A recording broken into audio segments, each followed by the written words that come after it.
조심.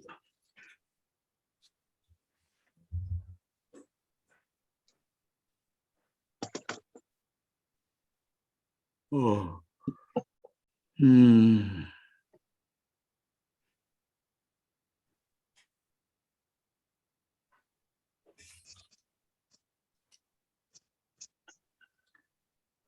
이제는 춥지 않아요? 더워요? 날씨가 춥지 않아요? 그러니까요, 저희들이 성인자들이 말랐으니까 너무 춥고, 저는 보고 문을 다 열어요. 성인자가 다 열어요. 그러니까 내가 딱 들어가면 숨도 있거든요. 참. 근데 정상적인 건 조금 추운 게 정상적이 맞아요. 아침 저녁으로. 아침 저녁으로는 추운 게 맞아요. 아침 저녁은 정상이 아니에요. 자, 그 오전반 들어오실 분들 다 들어오셨나요? 상관없어요. 사무실에 아무도 없어요? 사무실 있습니다. 근데 들어올 사람들 김아름 집사님 오전반 결석하신다고 연락 왔습니다. 어디 저거 됐대요.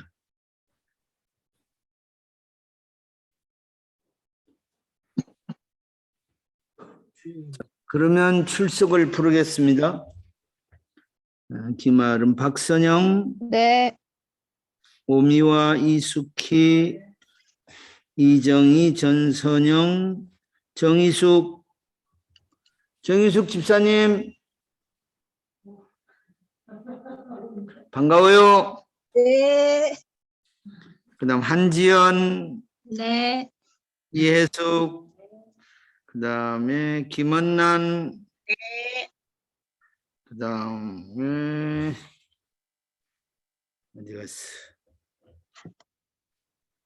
이혜숙 했지. 그럼 다 불렀나요?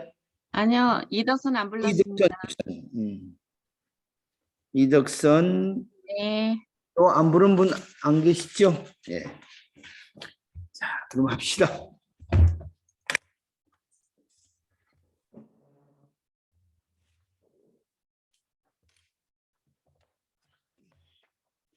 우리 찬송 496장. 496장. 새벽부터 우리 사랑함으로써 저녁까지 씨를 뿌려봅시다. 새벽부터 우리 사랑함으로써 저녁까지 씨를 뿌려봅시다. 열매 차차이고 곡식 거둘 때에 기쁨으로 단을 거두리로다. 거두리로다. 기쁨으로 단을 거두리로다.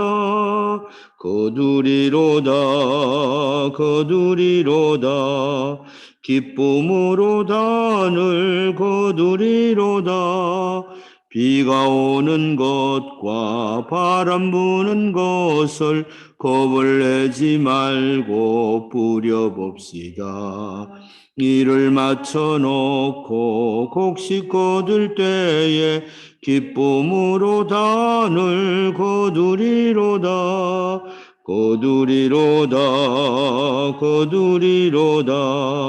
기쁨으로 단을 거두리로다.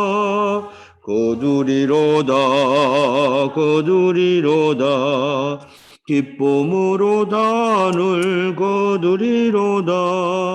씨를 뿌릴 때에 나지 아니할까 염려하며 심히 애탈지라도 나중 예수께서 칭찬하시리니 기쁨으로 단을 거두리로다. 거두리로다 거두리로다 기쁨으로 단을 거두리로다 거두리로다 거두리로다 기쁨으로 단을 거두리로다. 아멘. 하나님 아버지 감사합니다. 말씀을 함께 공부할 수 있도록 은혜를 주셔서 감사합니다. 잘 깨닫게 하시고 또 그 말씀 붙잡고 믿음으로 순종하며 살아갈 수 있도록 은혜를 주시고 힘을 주시고 큰 믿음을 더해 주시옵소서. 예수님의 이름으로 기도하옵나이다. 아멘. 자, 오늘은 제자의 자격 두 번째입니다. 첫 번째가 전적 위탁이었습니다. 그러니까 주님의 제자로 산다는 게 뭔가? 선생님에게 모든 걸 다 맡기는 겁니다. 내가 아무것도 안 한다는 무책임한 말이 아니에요. 이건 다 당신 책임이야. 이렇게 무책임한 게 아니고 이건 내 인생을 그분의 말씀에 따라서 산다는 의미죠. 우리가 나라의 흥망성쇠가 하나님의 주권에 달렸다고 그러는데 신명기를 보면 인간의 생사화복이 하나님의 손에 있다는 것이죠. 부자가 될 수 있는 은혜도 주시고 또 가난하게도 할 수 있고 살리기도 하고 죽이기도 하고 이 모든 것들이 하나님의 손안에 있습니다. 그래서 그분의 말씀을 믿고 따르는 겁니다. 이제 제일 믿고 따를 때 어려운 게 뭔고 하니 내 생각하고 주님의 생각이 다를 때입니다. 신앙생활에 있어 제일 큰 갈등이 거기서 오는 거예요. 내가 원하는 것과 주님이 원하는 것, 내가 생각하는 것과 주님이 생각하는 게 다르면 내 생각을 따라가야 하는 건지 주님의 생각을 따라가야 하는 건지 그 사이에서 갈등을 하잖아요. 여러분도 이런 갈등들을 많이 겪지 않습니까? 은혜가 있고 믿음이 있을 때는 그분의 뜻에 따르지만 그렇지 않으면 내가 원하는 대로 결정을 하지요. 근데 평생 이 부분은 평생 갈등하는 부분입니다. 주님 앞에 갈 때까지 하루에도 수없습니다. 주님이 원하는 것과 내가 원하는 것이 때로는 격차가 많아요. 그래서 이제 갈등들을 하는데 제자가 되어서 전적으로 다 맡기고 산다는 건 내가 원하는 것이 아니라 그분의 뜻대로 사는 겁니다. 근데 그분의 뜻대로 살아보면 살아볼수록 참 괜찮네 하는 고백을 할 수밖에 없습니다. 나를 나보다 더 잘 아시는 분이 그분이고 그래서 그분의 뜻을 따라 살면 당장은 어려움을 더 겪는 것 같을 수도 있고 왠지 불안할 수도 있고 근데 사실은 내 마음대로 한다고 모든 일이 다 잘 됩니까? 어떻습니까, 여러분?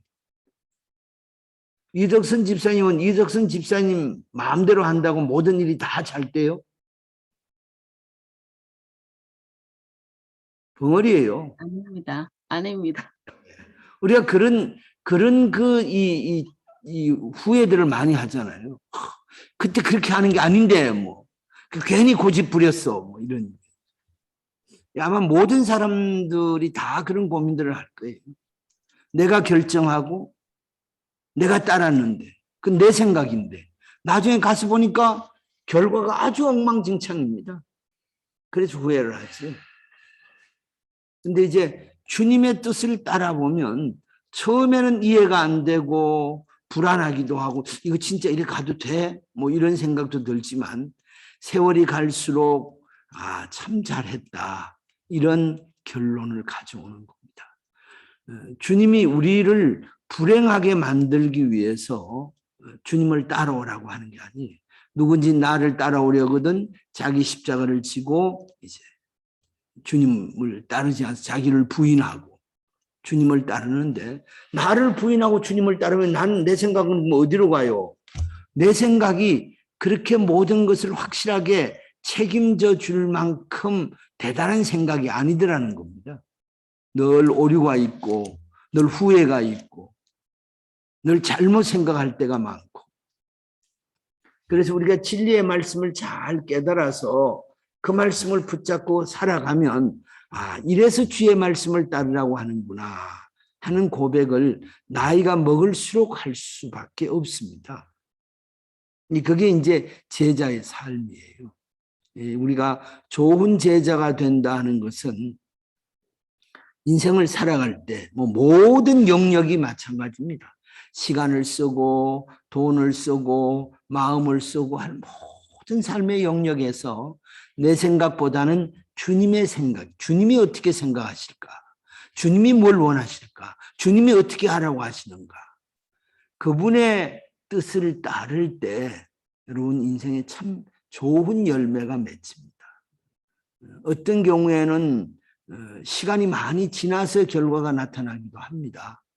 그런데 이제 인생이 말년이 돼가고 나처럼 이렇게 한 고비를 훌쩍 넘을 때가 되면 참 믿음으로 살았던 게 얼마나 감사한 건지, 하나님의 뜻을 순종했던 게 얼마나 감사한지, 이런 고백들을 할 수밖에 없습니다.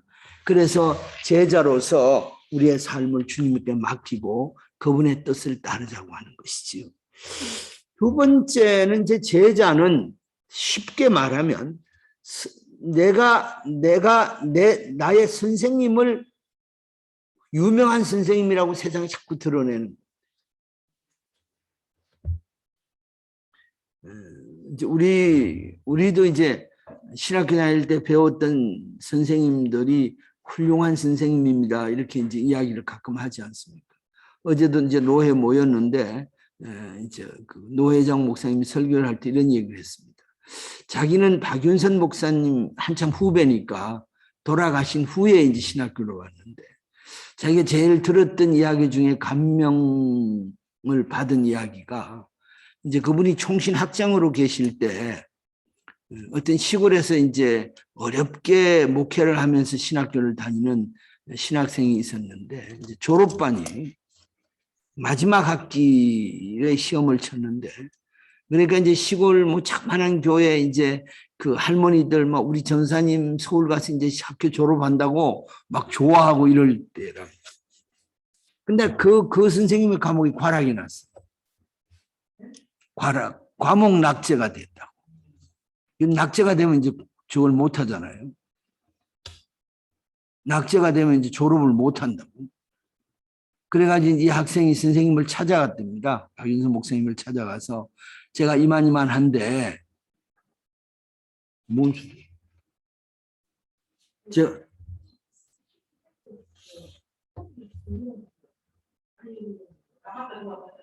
근데 저 불을 왜 이걸 꺼야지, 이걸 왜 이렇게 해놓고 뭐 하려고?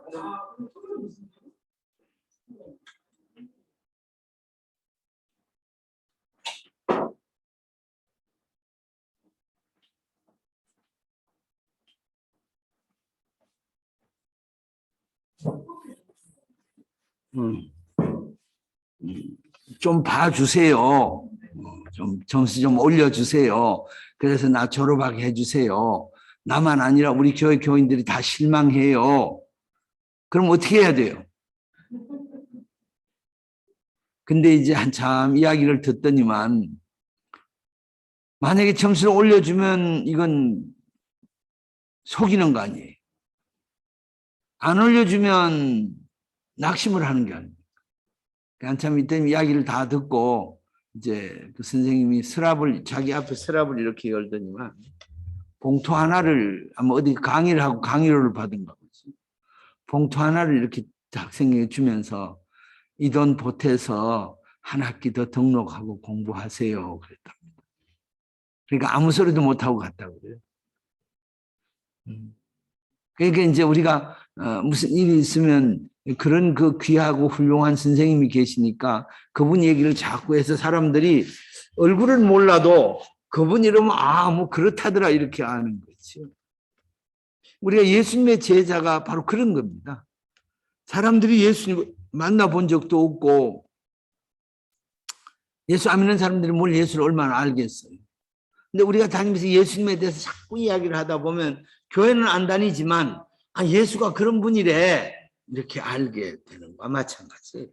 그래서 우리가 제자로서 두 번째는 선생님을 맨날 돌아다니고 흉이나 보고 흠이나 뜯으면 그건 제자가 아니잖아요. 선생님을 있는 그대로 없는 걸 이야기하라는 거 아닙니다. 있는 그대로 세상에 잘 이렇게 소문을 내는 거죠. 쉽게 말하면 정의는 쉽게 말하면 소문 내는 겁니다. 예수님이 이렇게 좋은 분이라고, 예수님이 우리의 구세주라고, 우리를 죄 가운데서 구원해 주셨다고, 십자가에 죽었는데 3일 만에 살아났다고, 다시 오실 것이라고, 그분에 대해서 이렇게 증거하는 게 제자에게 있어야 될 두 번째 자격이라 했습니다. 61쪽을 쭉 내려가면 읽으면 예수님께서 이 땅에서 제자들에게 마지막으로 남기신 유언은 땅 끝까지 이르러 내 정인이 되라고 하신 말씀이다. 그러므로 진정한 예수의 제자라면 이와 같은 그분의 지상명령에 따라 복음의 정인으로서의 확고한 소망을 가져야 한다. 그 지상명령이 소위 여기 이제 가로 열고 The Great Commission 이랬는데 이게 뭐예요? 이 마태복음 28장 19절 20절 너희는 모든 족속을 제자로 삼아 아버지와 아들과 성령의 이름으로 세례를 주고 내가 너희에게 분부한 모든 것을 가르쳐 지키게 하라. 세상 끝날까지 내가 항상 너와 함께 있을 것이다 하는 그 마태복음 28장 18, 19, 20 그 성경을 The Great Commission이라 그렇게 부르죠. 위대한 사명이라. 지상명 위대한 사명입니다. 이게 이제 정인 제자로서 꼭 가져야 될 자격입니다. 예수님께서는 제자들에게 아버지께서 나를 보내신 것 같이 나도 너희를 세상에 보내노라고 말씀하셨다. 그러므로 우리는 세상으로부터 부름받은 하나님의 백성임과 동시에 또한 정인의 신분으로 세상으로 보냄받은 그리스도의 제자다. 그리스도의 제자들은 이 세상을 사는 동안 삶의 모든 영역에 걸쳐서 복음의 정인이 되어야 한다. 그리스도의 제자들은 언제 어디서 무엇을 하든지 간에 자신의 직업과 재능, 모든 능력을 동원하여 누구를? 예수를 전해야 한다. 그 말입니다. 근데 이게 쉬워요, 어려워요? 이게 어렵습니다. 그래서 그 정인이란 말을 헬라 말로 마르티스라고 합니다. 마르티스라고 하는데 이 마르티스라고 하는 낱말이 순교자라는 뜻도 있습니다. 그러니까 우리가 그래서 이 정인이라는 말을 이해할 때 예수님의 정인으로 사는 건 순교자의 삶을 사는 것과 같다는 겁니다. 예수님의 정인으로 살려고 하다 보면 예수님이 좋은 분이라고 전해야 되는데 그러려면 내가 나쁜 짓을 하며 그럴 수는 없잖아요. 그럼 선생님 욕먹이잖아요. 내가 선한 일을 하려고 하면서 예수님을 자랑해야 예수님이 높아지는 거지. 내가 나쁜 짓을 하고 죄를 지으면서 예수님이 뭐 어쩌고 저쩌고 하면 야 니나 잘 믿으라고 뭐 이러면 끝나버리잖아요. 그러니까 우리가 정인으로 산다는 건 다른 말로 하면 순교자와 같은 삶을 사는 겁니다. 그만큼 순교는 자기 목숨을 희생한 사람 아닙니까? 목숨 내놓고 죽잖아요. 복음 때문에 죽는데 목숨을 내놓고 주님을 따르는 사람, 주님을 증거하는 사람을 정인, 마르티스, 이건 순교라는 의미도 가지고 있다고 말씀을 하고 있습니다. 그래서 이제 아까 말했듯이 우리가 주님의 제자로서 예수님이 주신 지상 명령을 감당하기 위해서는 뭘 각오해야 됩니까? 목숨을 내놓고 믿음의 생활해라. 그 말이지요. 근데 그러면 이제 걱정이 생겨. 그럼 죽어버리면 어떻게 해요? 근데 주님이 뭐라고 말합니까? 죽고자 하는 자는 살 것이요. 그래서 복음이 아주 패러독스하다고 그러죠. 이제 역설적이라 그렇게 말하는 겁니다. 자, 1번과 이게 이제 오늘은 양이 조금 적습니다. 그렇게 이제 이제 정인이 뭔가 어떻게 하는가 하는 부분을 잘 정리를 해 주었습니다. 자, 1번 문제는 이덕선 집사님. 네. 예수님께서는 모든 사역을 마치시고 승천하시기 전에 제자들에게 간곡한 당부를 하셨다. 누가복음 24장 44절에서 49절을 보라. 예수의 제자란 결국 무엇을 하기 위해 부름받은 자들이라고 할 수 있는가? 한번 누가복음 24장을 읽어 주십시오. 네.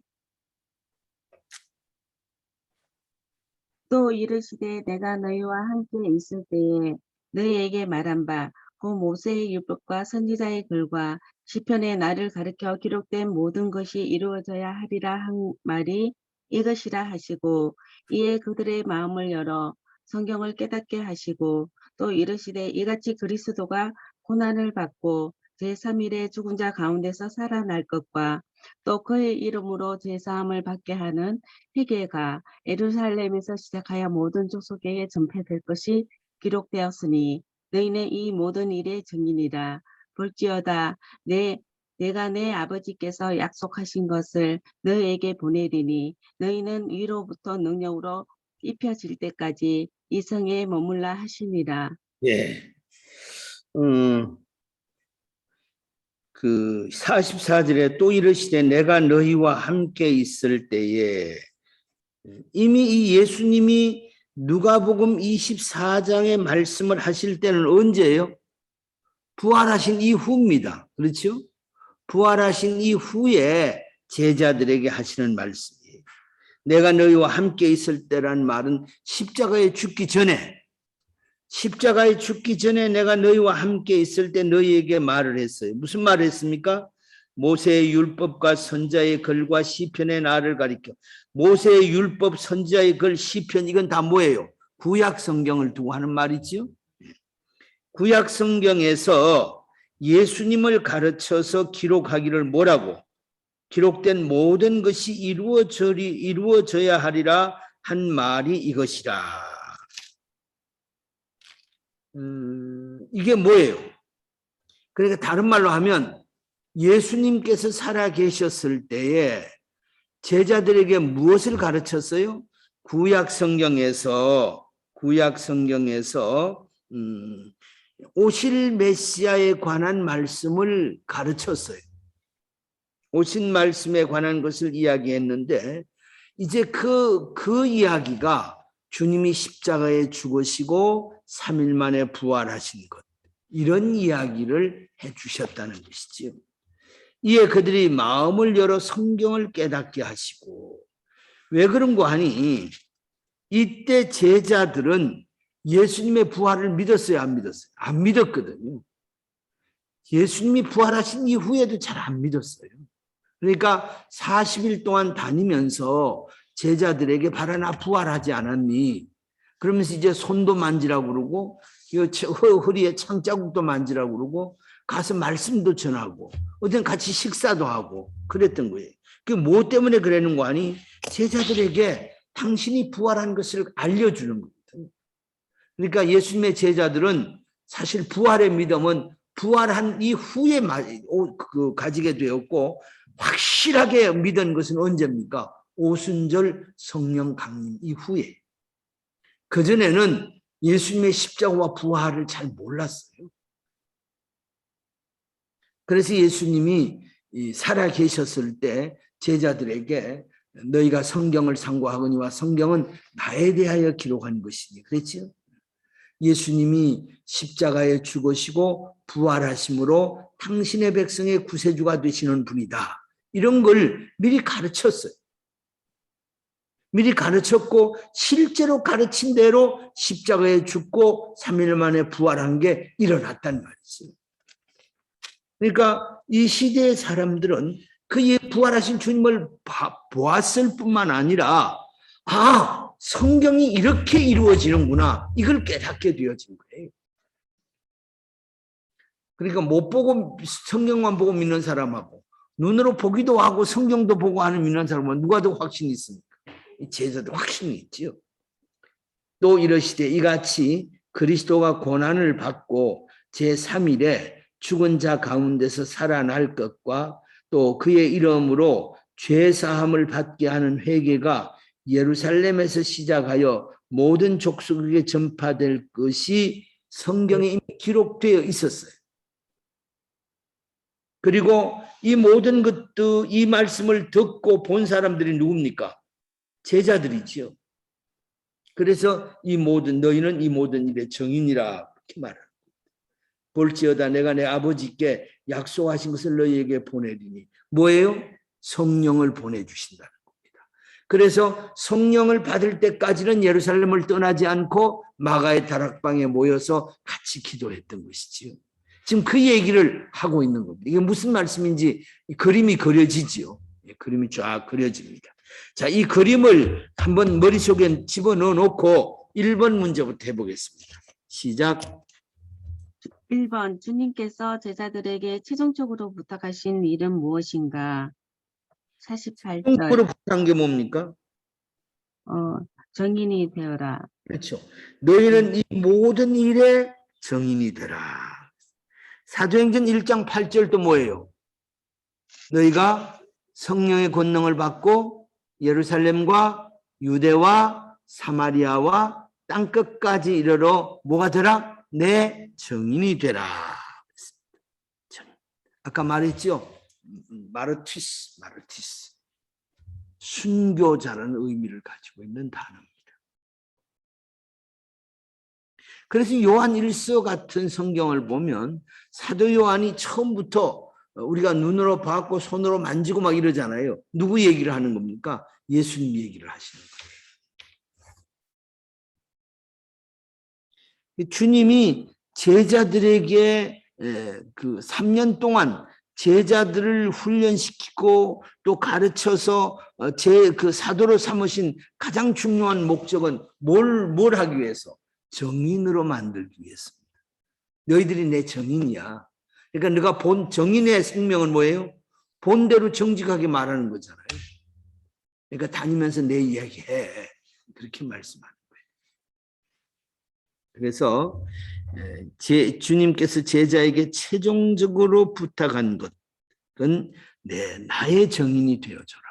너희들이 내 정인이 되어줘야 된다. 두 번째, 한지연 집사님.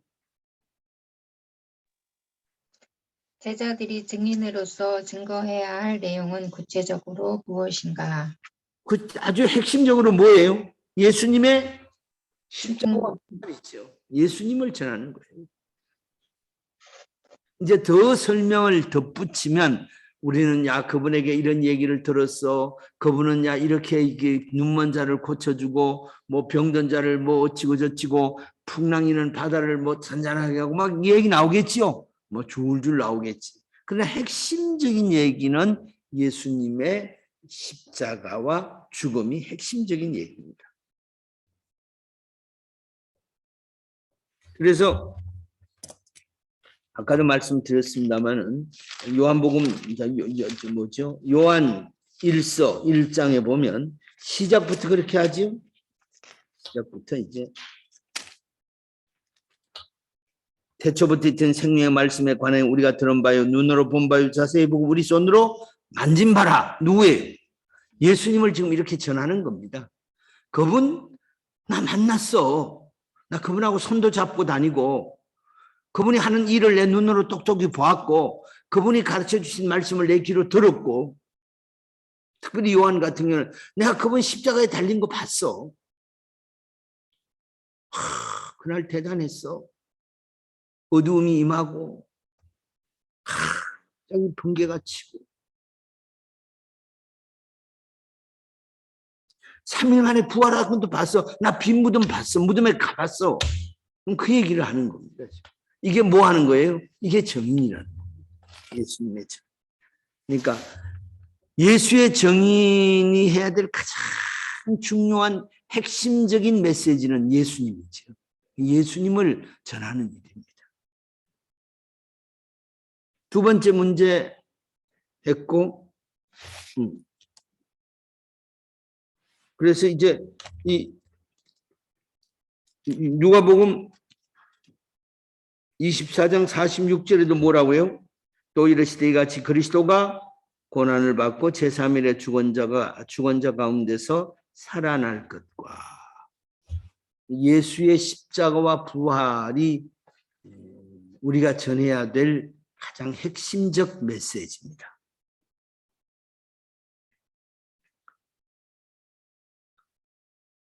근데 이것을 더 풍성하게 전하려면 얼마든지 살을 붙이겠지요. 살을 붙이는데 정리하고 정리해서 요점으로 딱 말을 하면 예수님의 십자가와 부활이 복음입니다. 그래서 그 옛날에 그 유명한 최원능 목사님은 이걸 한마디로 뭐라고 했어?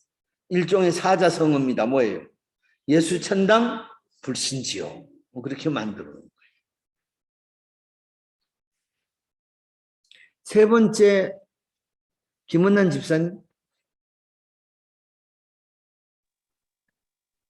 예수의 이름으로 제사함을 얻게 하는 회개가 모든 족속에게 전파되기 위해서는 반드시 예수 그리스도의 증인이 필요하다. 그렇다면 증인으로서 갖춰야 할 세 가지 요건은 무엇인가? 45초. 읽어주세요. 이에 그들의 마음을 열어 성경을 깨닫게 하시고 48절 읽을까요? 너희는 네, 이 모든 일의 증인이라. 49절. 49절도 읽으세요. 네. 볼지어다 내가 내 아버지께서 약속하신 것을 너희에게 보내리니 너희는 이로부터 능력으로 입혀질 때까지 이 성에 머물라 하시니라. 정인이 갖추어야 될 세 가지 조건. 45절은 이에 그들의 마음을 열어 성경을 깨닫게 하시고, 그러니까 성경이 말씀하는 예수를 확실하게 알아야 됩니다. 그렇죠? 성경이 가르쳐주는 예수님을 확실하게 알아야 돼요. 성경이 가르쳐주신 예수님을 제쳐놓고 내가 무슨 맨날 환상 보고 이래가지고 예수님 전하려고 그러면 사람들이 예수님을 뭐라고 전할까요? 하얀 두루마기에 수염이 가슴까지 내려오고 또 뭐죠? 머리에는 갓을 쓰고 이렇게 예수님을 전할 수밖에 없잖아요. 예수님이 그런 분은 아니잖아요. 사실은 우리가 복음을 전할 때 예수님이 무슨 옷을 입었고 키가 몇 센치고 그게 의미 없는 겁니다. 그래서 성경이 말씀하는 예수님을 정확하게 이해하고 있어야 돼요. 그게 정인의 첫 번째입니다. 여러분 신앙생활이 성경의 말씀을 벗어나면 이미 그때는 신앙생활이 아닙니다.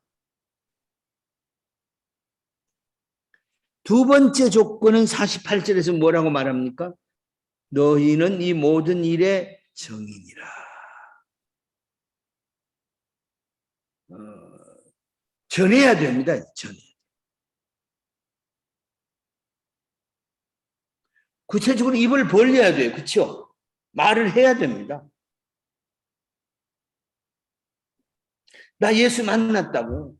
성경에 예수님을 이렇게 말씀했다고.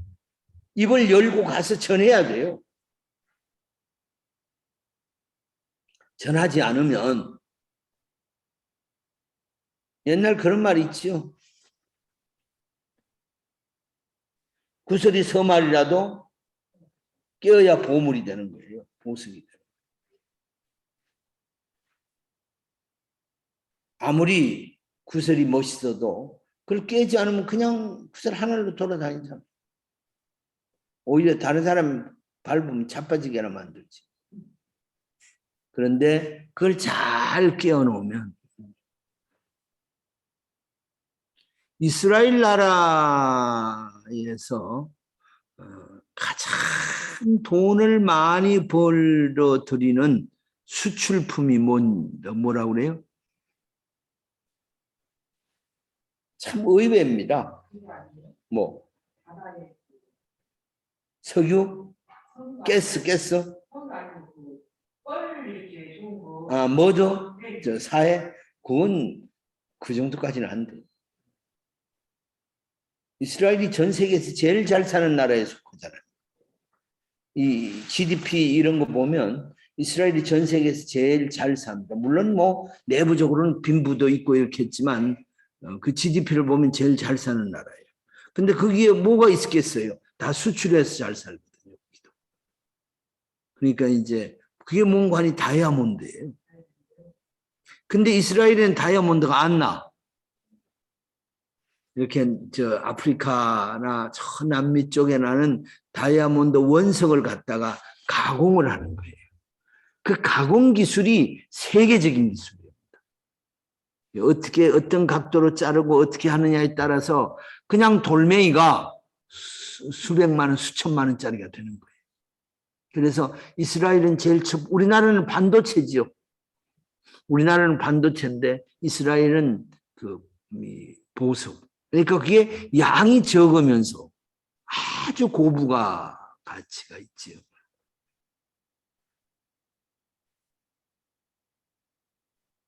내가 왜 그 얘기를 했지?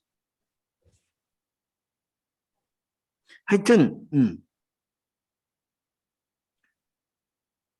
우리가 제자로서 정인이 되기 위해서는 하나님의 말씀을 좀 잘 알아야 해. 성경에서 말씀하는 예수가 누군지 잘 알아야 된다. 내가 자꾸 무슨 환상 보고 예수 만났다고 그러지 말고 성경이 가르치는 예수님이 어떤 분인지를 잘 알아야 된다. 두 번째는 이제 너희는 이 모든 일의 정인이라. 아까도 말씀드렸습니다만 정인은 제일 중요한 게 거짓말을 안 하는 겁니다. 정인이 거짓말을 하면 자기 거짓말 때문에 감옥에 잡혀 들어가요. 선서하고 정인하지요. 법정에 가면 선서합니다. 거짓말 안 하고 진실만 말하겠다고 선서하지.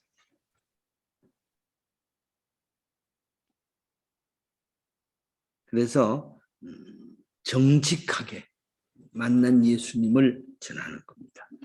그 다음에 이제 49절에 뭘로 무장을 하고 합니까? 약속하신 것을 너희에게 보내 너희는 위로부터 능력을 입히오. 그러니까 다른 말로 하면 성령의 능력으로 무장을 해야 됩니다. 이게 세상 정인하고 다른 거예요. 그렇죠?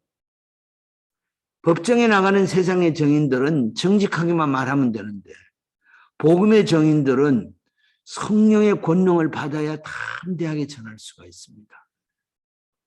근데 첫째는 성경을 잘 깨달아야 되고, 둘째는 이제 정인으로서 있는 그대로 정직하게 해야 되고, 셋째는 성령의 능력을 힘을 입어야 됩니다.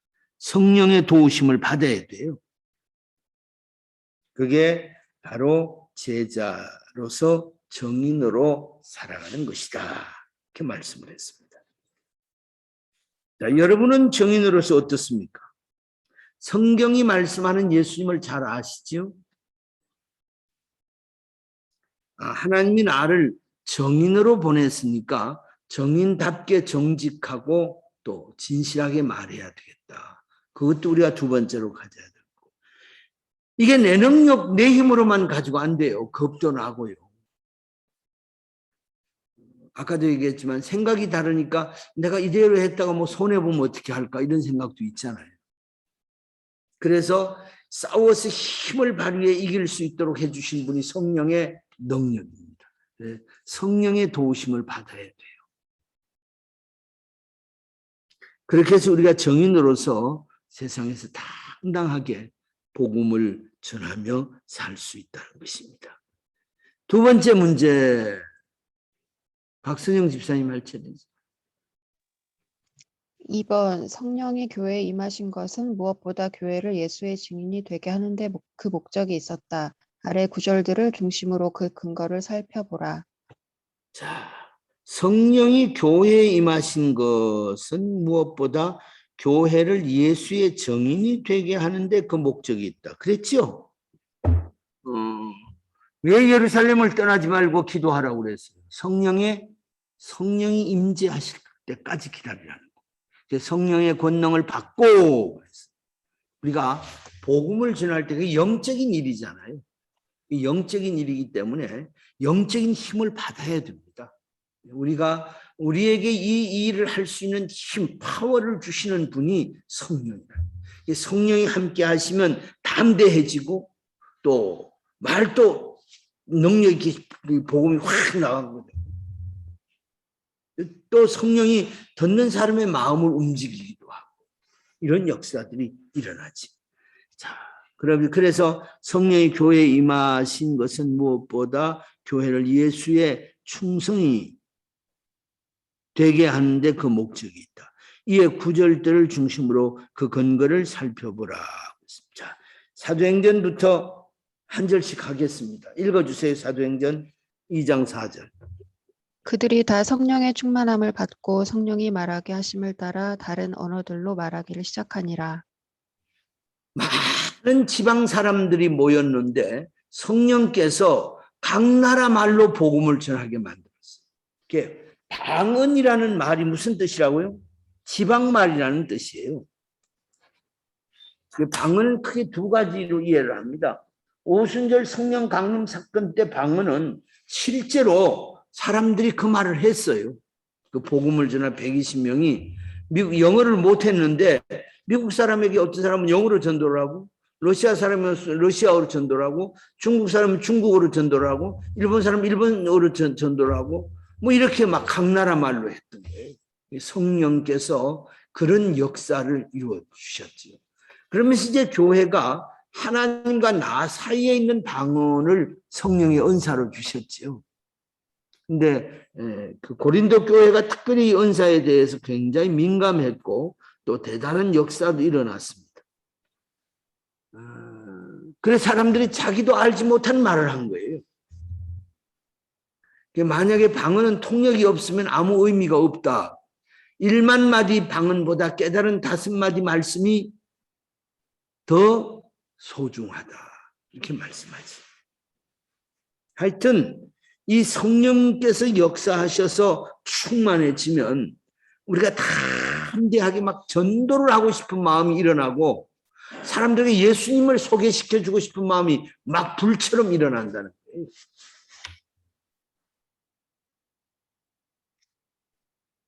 전도해야지.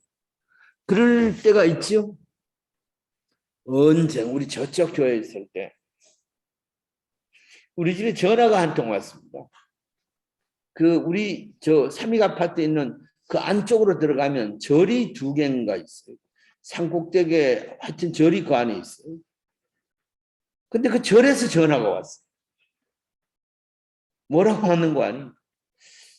여긴 절입니다. 무슨 이름을 부르면서.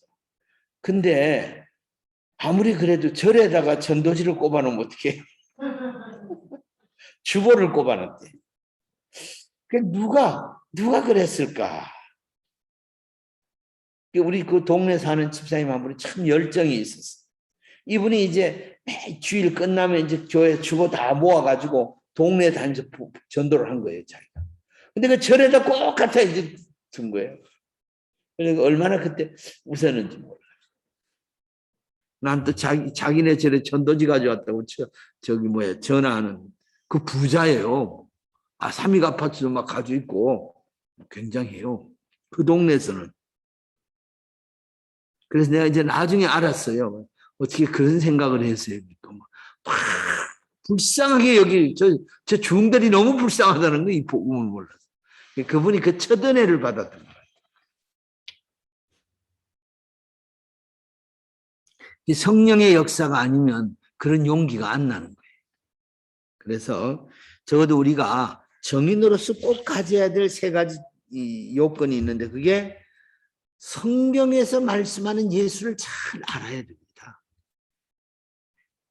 누가 전해주는 예수 말고 내가 직접 성경에서 예수님을 만나야 돼요. 그리고 정인이 되었다는 확신을 가져야 됩니다. 하나님은 나에게 예수의 정인이 되라고 그랬구나. 그리고 성령의 능력으로 무장을 하면 대단한 전도인이 되어진다는 겁니다. 2번째 문제, 정희숙 집사님.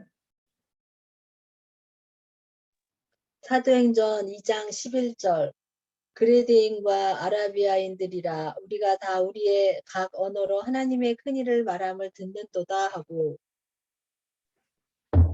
사도행전 2장 11절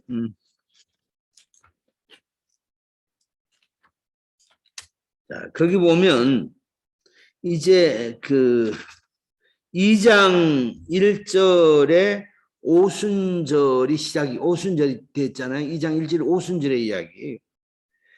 성령이 강하게 임재하셨어요. 그래서 막 사람들이 막 난리가 난 거예요.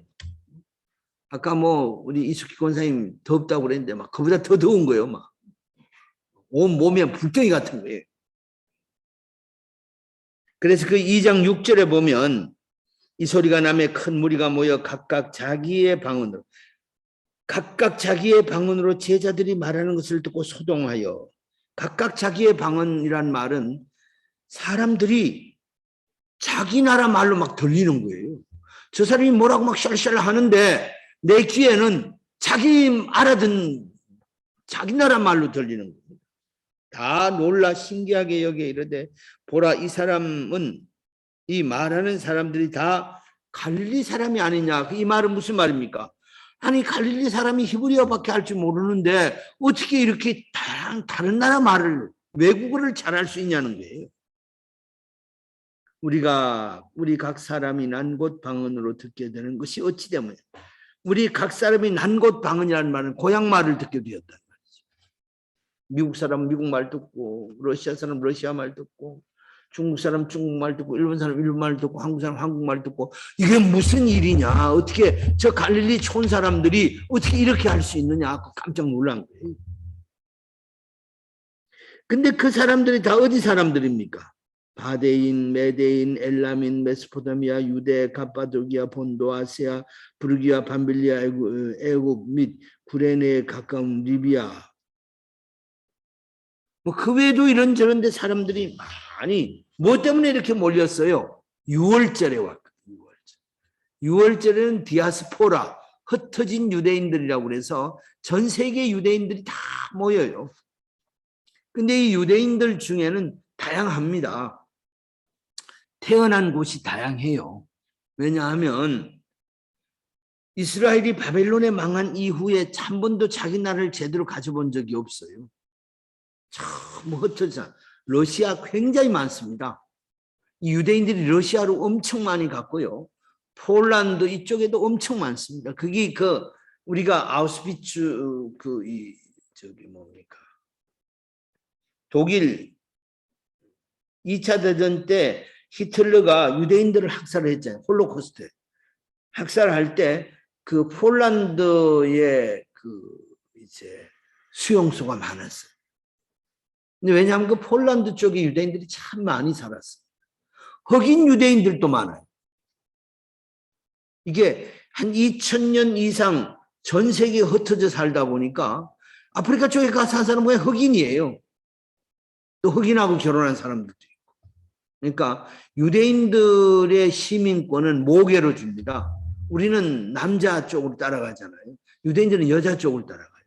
그러니까 외국에 살던 사람이 이스라엘 시민권을 얻으려면 아버지 엄마가 다 유대인이든지 아니면 아버지는 이방인이라도 엄마가 유대인이면 시민권을 줘요.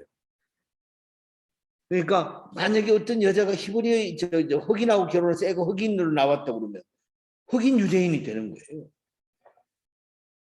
그러니까 뭐 다양한 사람들이죠. 태어난 곳도 다양하고요. 디모데 같은 경우도 아버지는 이방인이에요. 어머니가 유대인이에요. 외할머니가 유대인이고. 그래서 그가 바로 유대인이 되어진 거고. 그 유대인인데 예수님을 믿게 됐죠.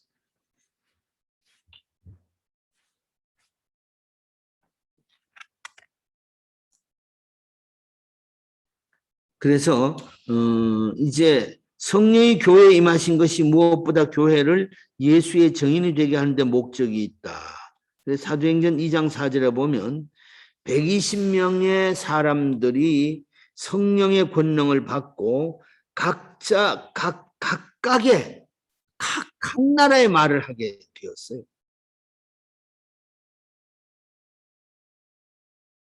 그래서 이제 어떤 분들은 침묵의 시대가 끝났다 뭐 이렇게 말합니다. 왜냐하면 예수님이 십자가에 죽고 뭐 이러면서 기독교가 이렇게 막 핍박이 강하니까 참 밑으로 가라앉았잖아요. 근데 이제는 성령의 그런 어려움이 끝나고 이제 나팔을 부는 시대가 되었다. 그리고 이제 사도행전 2장 11절.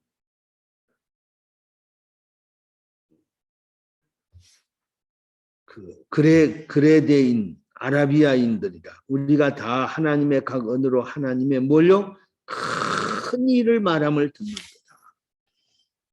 십자가의 죽으심과 부활에 관한 이게 큰 일이거든요. 인류 역사 속에서 이보다 더 위대한 일은 없습니다. 사도행전 2장 4절에는 각 나라의 말을 하고 있고 사도행전 2장 11절에는 하나님의 큰 일을 이제 보고 듣고 말하게 되는 겁니다.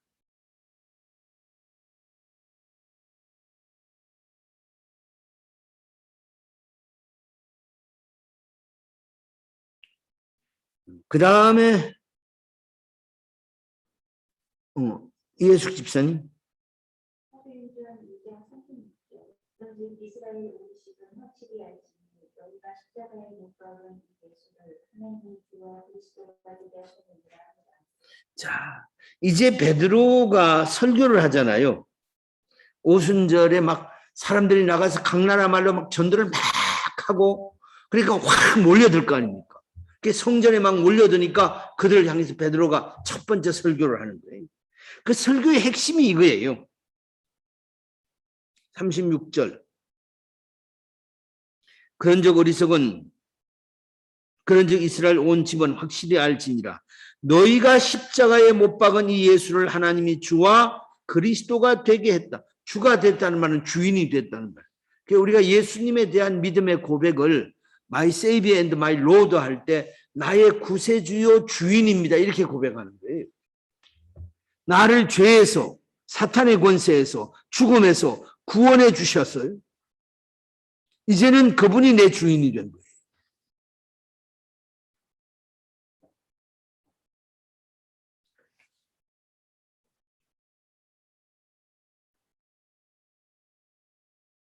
사도행전 4장 20절 권사님.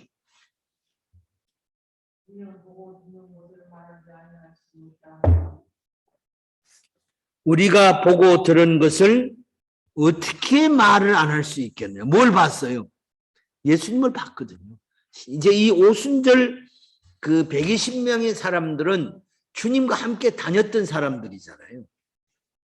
그리고 십자가를 보고 골고다 언덕 끌려 올라가는 것도 보고 무덤에 장사 지낸 것도 본 사람들이고 3일 만에 부활한 것도 본 사람들이고 부활하신 후에도 주님을 여러 번 만났던 사람들입니다.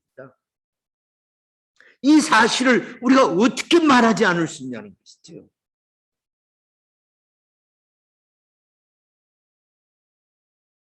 그러니까 성령께서 교회에 임재하셔서 하신 일이 그 예수님을 아는 사람들로 하여금 가만히 앉아 있지 못하게 한 거예요. 막 일어나서 뭐하러 돌아다니라고? 예수를 전하러 돌아다니. 막 뜨거워서 예수를 안 전하면 안 될 것 같아. 막. 그런데 과하거나 거짓말하지 않고 그대로 담대하게 믿든지 말든지 그건 그 다음 문제예요. 이렇게 해서 이제 사도들이 그 정인의 일들을 하는 모습. 누구의 능력으로? 성령의 능력으로요.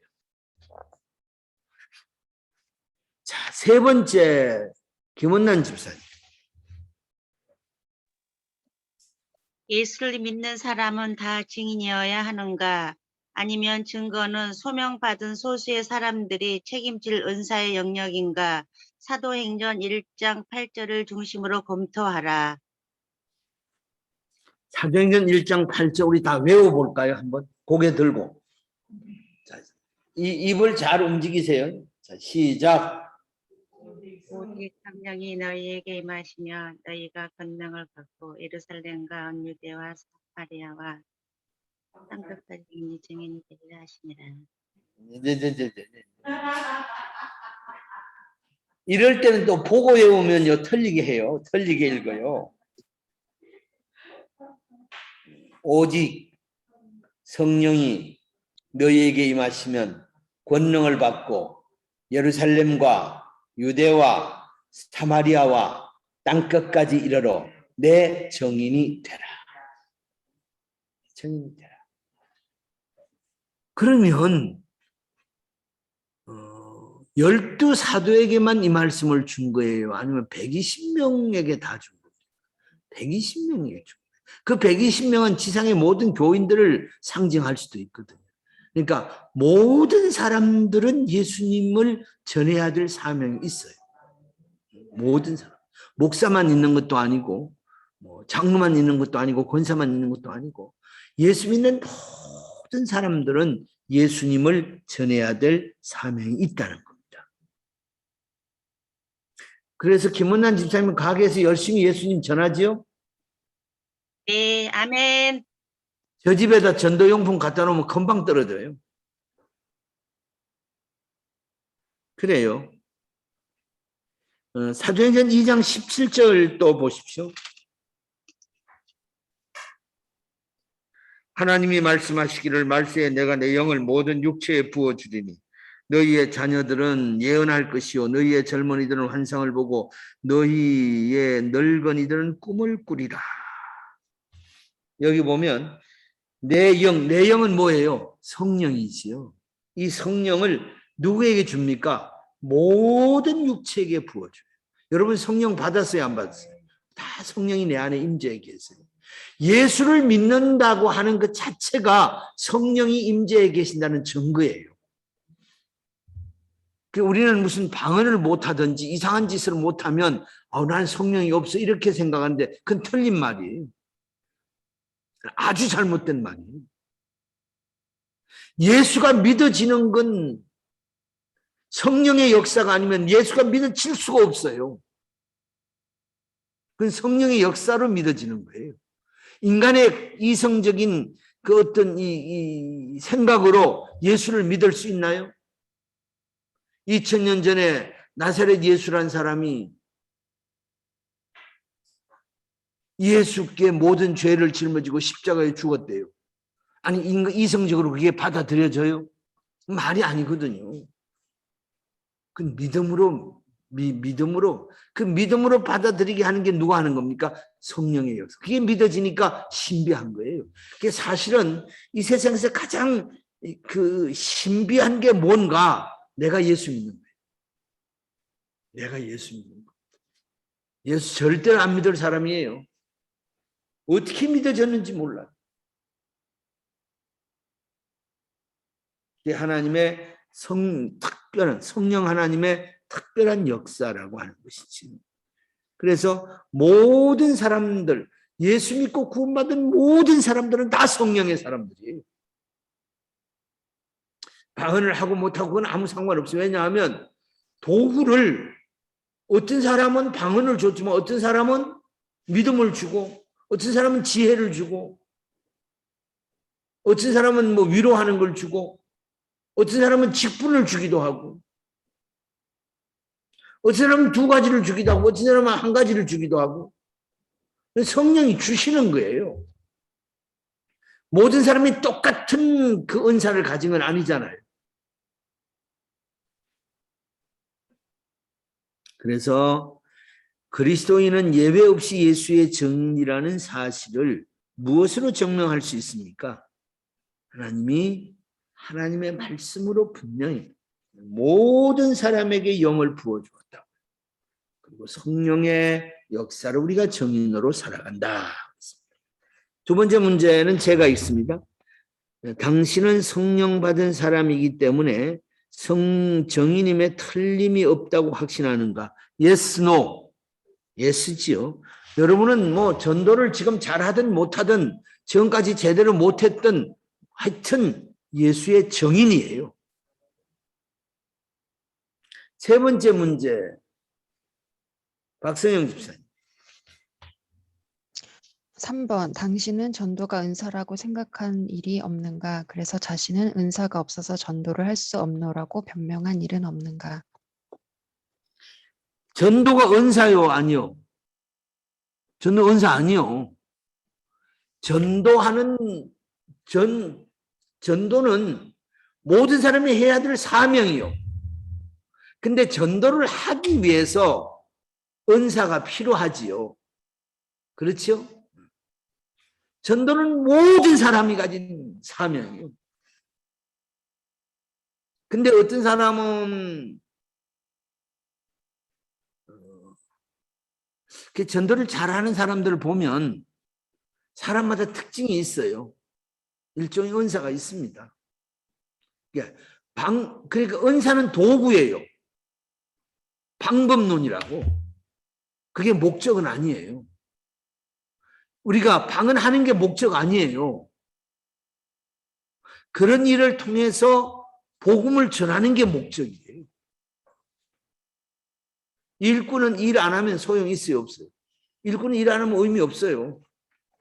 일꾼이 일을 할 때 일꾼의 가치가 있는 거지. 일꾼이 일 안 하는데 일 안 하면 월급 줘요, 안 줘요? 안 주잖아요. 일꾼의 가치가 없는 거예요. 그러니까 전도 자체는 우리 목적이잖아요. 이건 모든 사람이 다 해야 되잖아요. 근데 이 전도를 할 때 어떤 사람은 말을 잘해서 하고 어떤 사람은 그 사람이 계속 먹을 걸 갖다 줘서 마음을 사서 교회 데리고도 하고 뭐 이런 은사가 다를 수 있는 거예요. 이해가 되시죠? 왜 텔레비에 나오신 분들 다 이해가 되죠? 다 전도의 사명이 있어요. 전도가 은사는 아닙니다. 그건 우리 삶 자체, 살 목적이에요. 근데 은사는 절대 목적이 될 수가 없어요. 내가 목사라는 은사를 받았어요. 아무것도 안 하고 맨날 놀고 빈둥거리고 어디가 죄나 짓고 이러면 빨리 뭘 해야 됩니까? 그 도구를 없애버려야 돼요. 오히려 그 도구 때문에 일을 망쳐놓잖아요.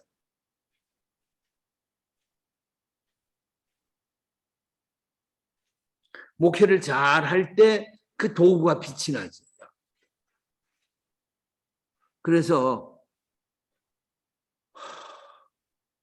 국수를 잘 만든 사람 보면 국수 못 만든 사람이 뭐라고 그런다고? 내 안반은 영 형편이 없어. 네 거 참 좋은 것 같다. 음식을 잘 못한 사람 맨날 칼 타령하고 그렇죠? 음식을 잘하는 사람은 특수한 비법이 있다고 그럽니다. 그게 뭐예요? 라면 수프를.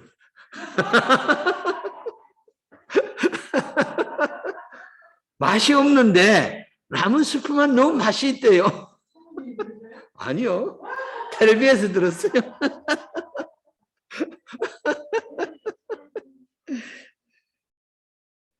그건 도구잖아요. 손맛이란 게 있잖아요.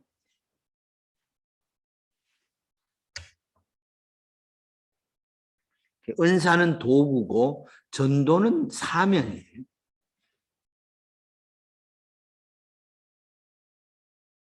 네 번째 문제 누가 할 차례지? 누구 정희숙 집사님? 네. 사도행전은 초대교회 성도들이 성령을 힘입어 행한 일을 기록하여 오늘을 사는 예수 그리스도의 증인들에게 여러 가지를 가르쳐주고 있다. 사도행전 4장 29절에서 31절의 내용을 통해 우리에게 교훈하고 있는 것이 무엇인지 주의해서 살펴보라.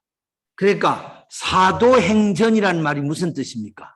사도들이 한 일이에요. 사도행전이란 말이. 누가라고 하는 분이 의사였어요. 근데 바울 사도의 좋은 동력자였습니다. 안 떨어졌어요. 다른 제자들은 막 이래저래 뭐 심부름 때문에 다른 데도 가고 이러는데 누가는 거의 바울을 아예 껌딱지처럼 붙어 다녔어요. 그래서 이제 의사니까 바울이 몸이 약했다고 그래요. 우리가 여러 가지 이제 문헌들을 보면 바울이 몸이 약해서 늘 힘들어 하는데 그 껌딱지처럼 옆에 붙어 늘 건강을 체크를 했어요. 그리고 이 사람은 역사학자예요. 그러니까 누가복음을 기록할 때도 그냥 기록하지 않고 뭐라고요? 여러 자료들을 수집해서 다 보고 기록했다고 그렇게 말하는 거예요. 그러니까 이 누가가 이제 유대인이 아니에요. 헬라 사람이에요. 누가복음을 그렇게 많은 자료를 수집해서 기록을 했기 때문에 지난 주일 오후에도 말씀드렸습니다만 마태나 마가복음에 없는 것들을 많이 기록을 했어요.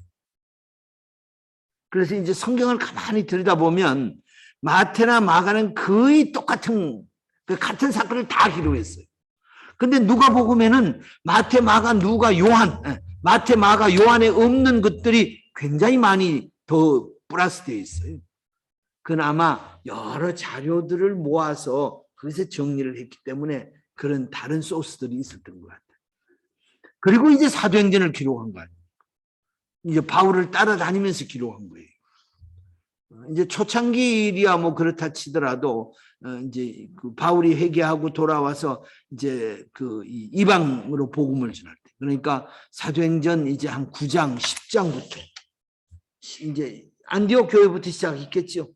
안디옥 교회에서부터 1차, 2차, 3차 전도여행 예루살렘을 거쳐서 로마 강국에까지 가는 전 과정을 옆에 다 보면서 정리를 한 거예요. 그래서 이제 사도행전 4장에도 바로 그런 이야기를 지금 하고 있는 겁니다. 자, 4장 안 읽었죠? 읽어주세요. 4장 29절에서 31절 읽어요. 예. 29절. 주여 이제도 그들의 위협함을 굽어보시옵고 또 종들로 하여금 담대히 하나님의 말씀을 전하게 하여 주시오며 손을 내밀어 병을 낫게 하시옵고 표적과 기사가 거룩한 종 예수의 이름으로 이루어지게 하옵소서 하더라. 빌기를 다음에 모인 곳이 진동하더니 무리가 다 성령이 충만하여 담대히 하나님의 말씀을 전하니라. 이게 이제 오순절 성령 강림 사건이 일어나고 난 뒤에 막 그 120명 사람들이 예루살렘 거리로 쏟아져 나가서 막 전도를 했잖아요. 그리고 이제 그 사도 베드로가 설교를 하니까 하루에 얼마씩 3,000명씩 막 교회로 몰려들었잖아요. 그 바리새인들이나 장로들이 이렇게 재생들을 보니까 이래서 안 되겠거든요. 그래서 사도들을 잡아들여요. 체포합니다. 그리고 여러분 보세요. 4장 17절에 보면 이것이 민간에 더 퍼지지 못하게 그들을 위협하여 이후에는 이 이름은 누구 이름이요? 예수지요. 예수의 이름으로 아무에게도 말하지 말게 하자. 이건 누가 지금 하는 겁니까? 바리새인들, 장로들, 제사장들이 이러는 거예요. 그리고 그들을 그들은 누굽니까? 그렇게 이야기하고 사도들을 불러서 경고했어요. 야, 너 앞으로 예수 이름 전하면 죽여버릴 거야. 그렇게 이제 욱박지른 거예요. 그래서 예수의 이름으로 말하지도 말고 가르치지도 말라. 그랬더니만 베드로와 요한이 뭐라고 대답했어요? 하나님 앞에서 너희 말을 듣는 것이 하나님의 말씀을 듣는 것보다 옳은가 판단하라. 우리가 보고 들은 것을 말하지 아니할 수 없다. 뭐 이렇게 하는 거예요. 그러니까 이제 협박만 하고 한 번 더 하면 그냥 안 둬. 이렇게 협박을 하고 내보냈어요. 또 예수님한테 가두어 놓을 수는 없잖아요. 그래 이제 내보내니까 교회가 모인 거예요. 모여서 이야기를 다 듣고 우리가 이렇게 포기할 수 없습니다. 기도합시다. 그래서 29절에 뭘 하는 거예요? 기도하는 거예요. 주여, 이제도 그들의 위협함, 그들은 누굽니까? 바리새인들, 서기관들, 제사장들, 이 사람들이 예수 전하지 말라고 막 위협했어요. 협박을 했단 말이죠. 우리가 협박당하는 것을 굽어보시고 또 종들 우리로 하여금 담대히 하나님의 말씀을 전하게 하여 주시고 손을 내밀어 병든 자를 위해 기도하면 병이 낫고 거룩한 종 예수의 이름으로 이루어지게 하옵소서. 빌기를 다하며 모인 곳이 진동하더니 우리가 다 무엇에? 성령의 충만함을 받아 담대하게 복음을 전하기 시작한 거예요. 그러니까 사도행전은 초대교회 성도들이 누구를 힘입어 전했다는 겁니까? 성령. 그 성령의 도우심을 위해서 끊임없이 기도했어요. 예수의 증인이 되게 해 주시옵소서. 예수의 증인으로 담대하게 전할 수 있게 해 주시옵소서. 우리를 협박하고 경고하고 지금 잡아 가두고 매를 때리고 이러는데 그런 것에 굴복하지 않고 그것 때문에 포기하지 않고 예수를 전하게 해 주십시오. 그렇게 기도하니까 성령의 권능이 그들에게 임한 거예요. 자, 1번 문제 해주세요.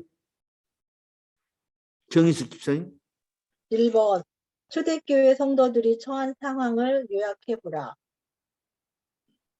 조금 전에 이야기했죠. 4장 1절 읽어주세요. 사도행전 4장 1절 그래서 3절. 사도들이 백성에게 말할 때에 제사장들과 성전 맡은 자와 사두개인들이 이르러 예수 안에 죽은 자의 부활이 있다고 백성을 가르치고 전함을 싫어하여 그들을 잡음에 날이 이미 저물었으므로 이튿날까지 가두었으나. 그렇죠. 예수 이름 전하니까 잡아다 가두어 버렸죠. 가두었어요. 23절. 23절. 사도들이 노임에 그 동료에게 가서 제사장들과 장로들의 말을 다 알리니 그들이 듣고 한 마음으로 하나님께 소리를 높여 이르되 대주제여 천지와 바다와 그 가운데 만물을 지으신 이시오 또 주의 종 우리 조상 다윗의 입을 통하여 성령으로 말씀하시기를 어찌하여 열방이 분노하며 족속들이 허사를 경영하였는고 세상의 군왕들이 나서며 관리들이 함께 모여 주와 그의 그리스도를 대적하도다 하신 이로소이다. 세상의 과연 예. 읽어주세요. 27절. 8절까지군. 읽어. 헤롯과 본디오 빌라도는 이방인과 이스라엘 백성과 합세하여 하나님께서 기름 부으신 거룩한 종 예수를 거슬러 하나님의 권능과 뜻대로 이루려고 예정하신 그것을 행하려고 이 성에 모였나이다. 세상의 군왕들이 힘을 합쳐서 회방을 놓아도 우리는 이 복음 전하는 것을 절대로 포기할 수 없다는 겁니다. 우리는 전도를 포기할 수 없어요. 예수의 정인으로서의 삶을 포기할 수 없다는 거예요. 체포하고 신문하고 위협하고 협박하고 때로는 때리기도 하고 그랬어요. 막을 수가 없었습니다. 막을 수가 없었어요. 그러니까 복음을 전할 수 있는 환경이 굉장히 어려운 상황이었습니다. 두 번째, 이덕선 집사님. 네. 그들은 핍박 속에 있으면서 그 핍박에 대해 무엇이라고 기도했는가? 그들이 합심해서 간절히 기도한 기도의 핵심은 무엇인가?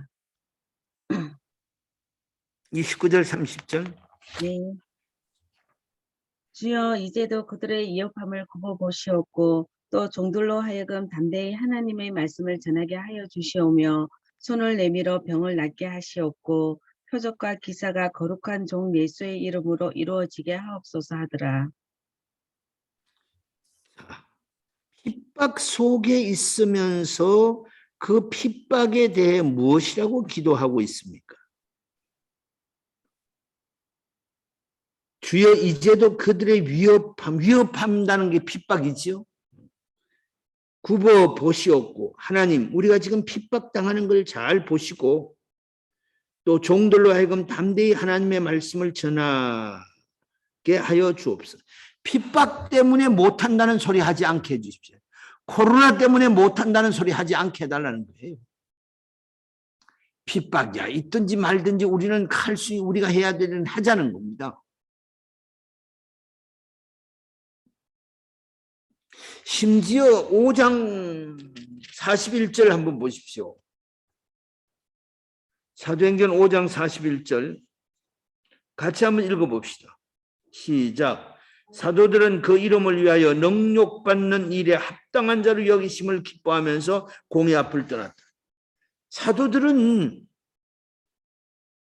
예수님 이름 때문에 욕먹는 걸 당연하게 여겼어요. 뭐 믿다 보면 핍박받을 수 있고 주님 십자가에 죽기도 했는데 핍박을 겁을 내면 무섭지만 겁을 안 내면 세상에 제일 별 볼 일 없는 사람은 누굽니까? 나 살고 너 죽지 않은 사람 별 볼 일 없어요. 제일 무서운 사람은 나 죽고 너 죽지 하고 달라드는 건 대책이 없습니다. 죽을 각오를 하고 달라드는데 그 사람 어떻게 막아요? 죽어도 괜찮다는데 하나님 앞에 가면 된다는데 그게 바울 사도의 죽으면 죽으리라고. 죽으면 죽으리라고 하면 살 길이 열리는 게 그게 기독교의 진리예요. 에스더가 죽으면 죽으리라고 기도했지요. 하나님 살 길을 열어놓는 거예요.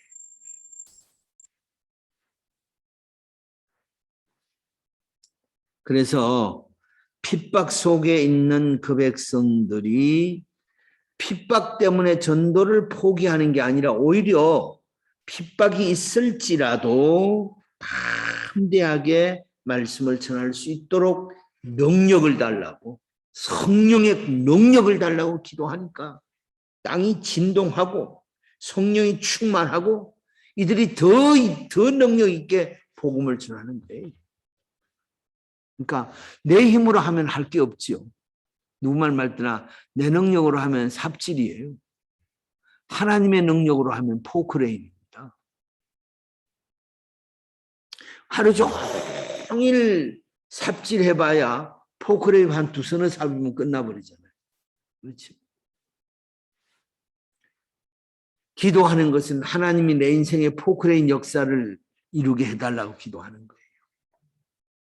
세 번째, 이게 다 했나요? 텔레비? 그 다음 예수 집사님.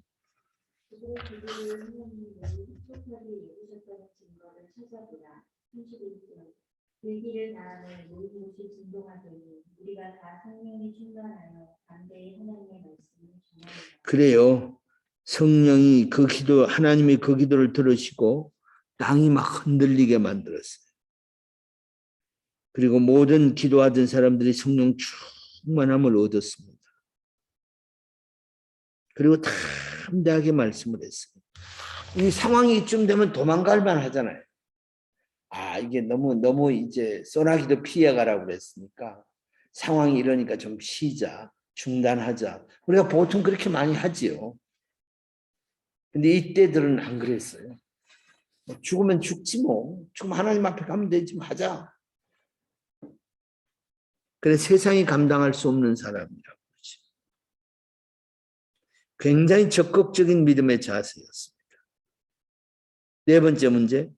당신 너희는 그들은 지금 해보고 싶지 않는가. 지금의 상황 속에서 당신이 해보고 싶은 믿음의 내용을 주어보라.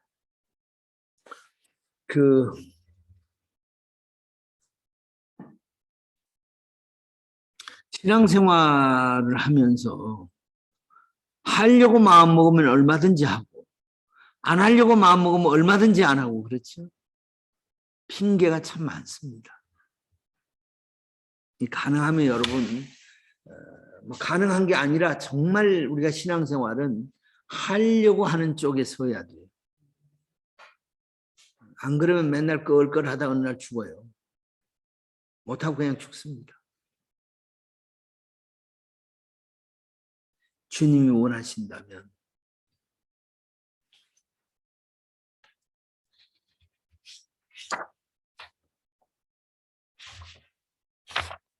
자, 5번 문제는 제가 하겠습니다. 모든 그리스도인은 자신의 직업이 무엇이든지 어떠한 은사를 갖고 있든지 언제 어디에서 어떻게 살든지 예수의 증인으로서 합당한 삶을 살아야 한다. 당신은 세상으로 보냄받은 복음의 증인으로서 무엇을 해야 하는가? 각자가 깨달은 느낌과 사명에 대하여 이야기해 보자. 나는 예수의 증인으로 어떻게 살까? 만나는 사람들에게 입을 열어 전해야겠지요. 사람들이 내가 살아가는 모습을 보면서 아, 저 사람이 믿는 예수는 나도 믿었으면 좋겠어. 그런 이제 그 은혜를 끼치며 살아요.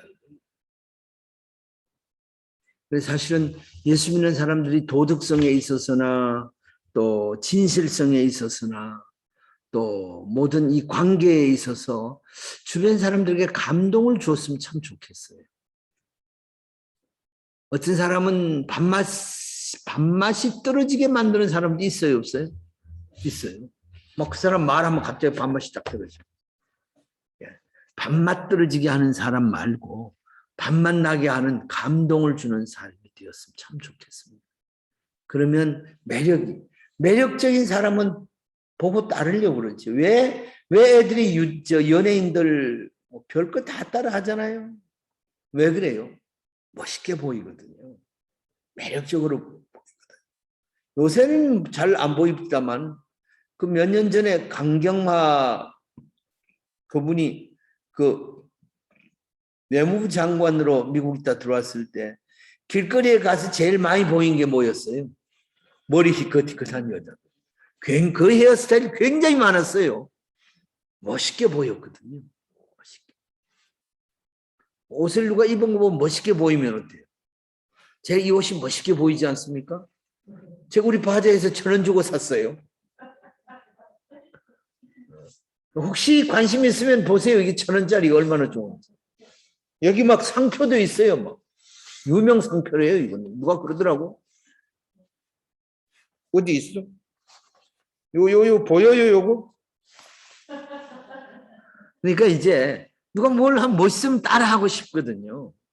우리 예수 믿는 사람이 좀 매력적이고 멋이 있어서 사람들이 좀 호감을 가질 수 있으면 좋겠어요. 예수 믿는 사람이 비호감이 되면 동네에서 참 부끄러운 일이잖아요. 우리가 늘 은행에 있어서도 그렇고 또 뭘 이렇게 하나 해도 사람들에게 좀 호감을 가질 수 있는 저 사람 뭐 하는 사람이지? 뭐 멋있다. 그래서 좀 매력을 이렇게 풍겨서 이제 그러다 어느 상황이 돼서 복음을 전하면 훨씬 더 호감을 가지게 되어지지. 자, 그래서 오늘은 정인으로 사는 건 아까도 말했습니다만 목숨을 걸어야 돼요. 말이 쉽지. 그래서 이제 첫 번째 문제에서는 우리가 그 정인으로서 꼭 갖추어야 될, 그러니까 무엇의 정인입니까? 예수의 십자가와 부활의 그 복음의 정인이고, 정인으로 살기 위해서 하나님의 말씀을, 그러니까 성경이 말씀하는 예수님을 잘 알아야 됩니다. 예수의 정인이 되려면 성경이 가르쳐주는 예수를 제대로 알아야 돼요. 그리고 이제 그게 내 사명이잖아요. 그리고 성령의 능력이 있어야 돼요. 그래서 기도하는 거예요. 그래서 이제 그렇게 기도하면서 우리가 담대하게 이제 복음을 전할 때 특별히 이제 세상 안 믿는 사람들에게 우리가 매력적이 됐으면 좋겠다.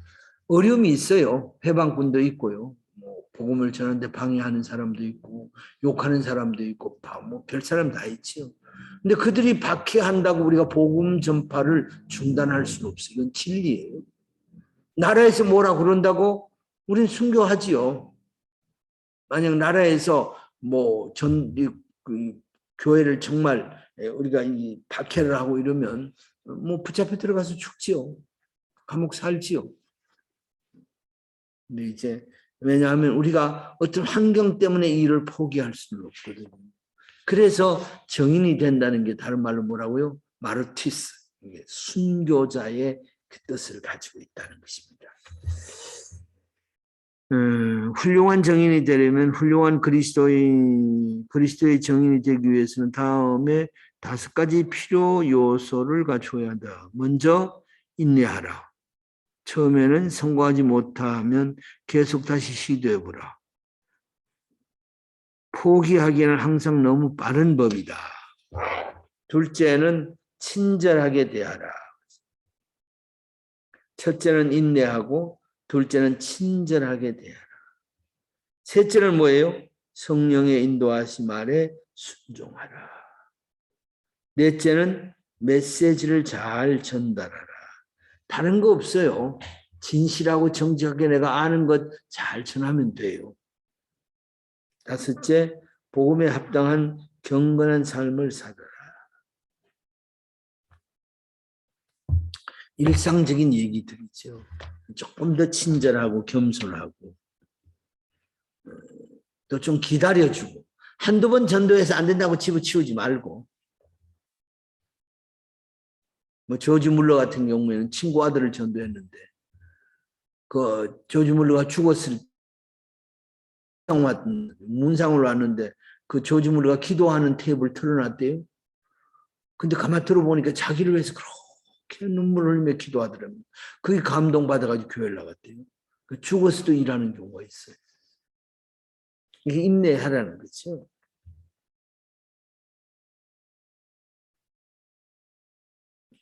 성령의 도우심을 받으면서 우리가 늘 내가 복음의 정인이라는 그 정인으로서 부끄러운 정인이 되면 안 돼. 대사가 남의 나라에 가서 깽판 치면 우리나라 욕먹이잖아요. 똑같은 거거든. 그래요. 여기까지 오늘은 끝났습니다. 내용이 줄어서 시간이 줄었습니다. 다음 시간에는 3번 종에 관한 이야기인데 종은 정인보다 훨씬 할 말이 많아요.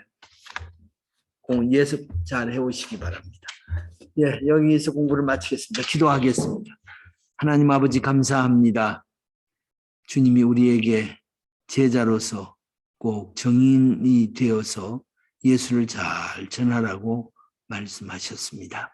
하나님 아버지 성령의 권능을 주시고 여러 가지 어려운 때이지만 담대하게 복음의 정인으로 살 수 있도록 능력을 더해 주시옵시고 은혜를 부어 주시옵고 우리의 삶이 부끄럽지 않는 참 멋지고 매력적인 삶이 되어서 믿지 않는 세상 사람들이 우리를 바라볼 때 좋은 호감을 가지고 또 복음을 전할 때 영접하는 역사들이 일어나게 하여 주시옵소서. 이루어 주실 줄 믿고 예수님의 이름으로 기도하옵나이다. 아멘. 감사합니다. 수고하셨습니다. 감사합니다. 감사합니다. 수고하셨습니다. 네.